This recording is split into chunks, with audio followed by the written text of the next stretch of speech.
Thank you, everybody. I know that the challenge before the launch is quite big, so I will try to do it as good as possible and also interest.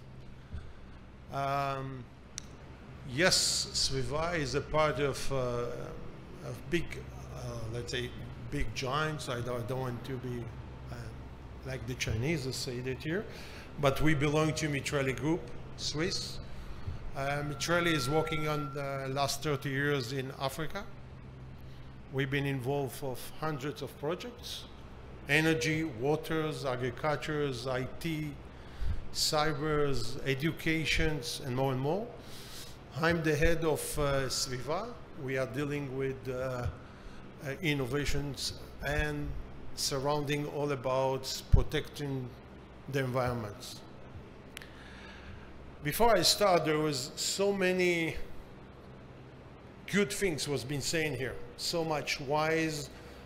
The previous speakers talking about technology, talking about environments, talking about, let's say, also about new ideas. But with your permission, I would like to take with you a new journey, our story in Africa.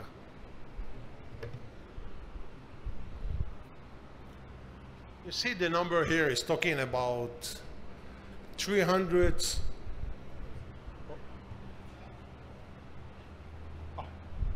is there.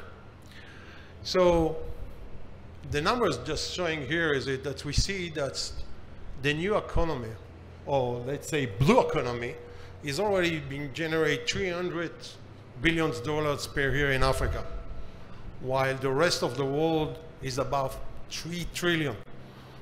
We have to ask ourselves why, and shortly we will drill in. Same things is it with employment.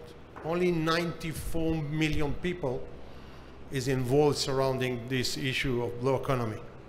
So there is no doubt, whatever has been saying here in the last few hours, that blue economy is the new engines, is new engine for many aspects. Now, more of you say for that, we have to ask ourselves what I mentioned here with the numbers.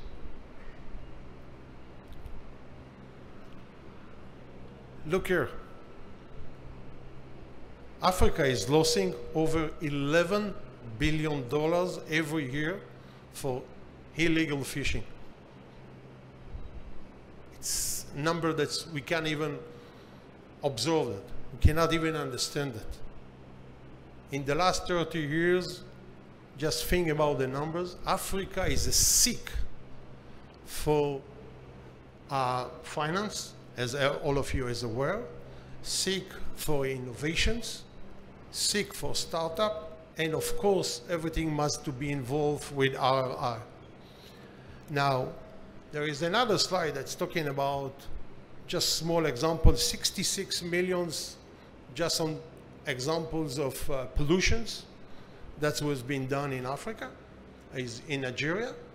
But if you go for Google and you try to looking for additional information, definitely you will cannot find it. Then you ask yourself, why not? Because the numbers is much, much bigger. Now, while we talking right now is over 300 vessels, it's called ghost vessels, holding a nuclear dust and other pollutions in full barrel. Now you ask yourself why they are moving around Africa. As all of you know, concerning Kyoto Agreement, that every country must to build the right shelters and bunkers in order to storage. So in the last few years, there is a new trait that some group is coming to country, say to him, why for you is also to take this barrel to put it on your grounds might be a leakage, might be very dangerous, it's costly a lot. Let's take it out, pay for us, we will take it out from your country. Then we found out that what they done is that they pay for just a captain with crane in vessels, and he go running about, let's say, 100 miles from the coast, dropping all these barrels. I don't know how much of you was being aware or you saw some movies, but I was there. We sent some UAV under the waters. I can telling you after 7 and 5 years, the barrels start liquid. Surrounding is a desert. 15 miles surrounding this area, desert. 50 miles, there is a lot of sickness of life. And then all those fish. That's now it's much easy. Taking him to the harbors, try to sell it. Just think about the circle of this damage that was being happened. Now, concerning what I already spoke and mentioned, definitely the blue economy is the right engine to running out. I must share with you informations. Just recently, we signed joint ventures with Blue Economy here in Israel, and I want to thank you very much to Tamir and Hila. And we're going to present the first research that we done to the president of Angola. He already welcomed us, and we are planning to start with the centers of Blue Economy in Angola. It's going to be the first country. And of course, it just was the beginning, and with all our places that's where we work in Africa, definitely we will multiply it. And that's also will encourage all the startup Israel in order to go with us to Africa. But in order to do also, and what we mentioned, the maritime ecosystem is the most important. Now, in order to do so also as well, we must know how to manage the EEZ. Now, once you manage in the right way the EEZ, then definitely the blue economy will be raised up, multiply themselves. For that, we create Crystal Blue. Crystal Blue is very known, is fully autonomous AI system with a lot of sensors.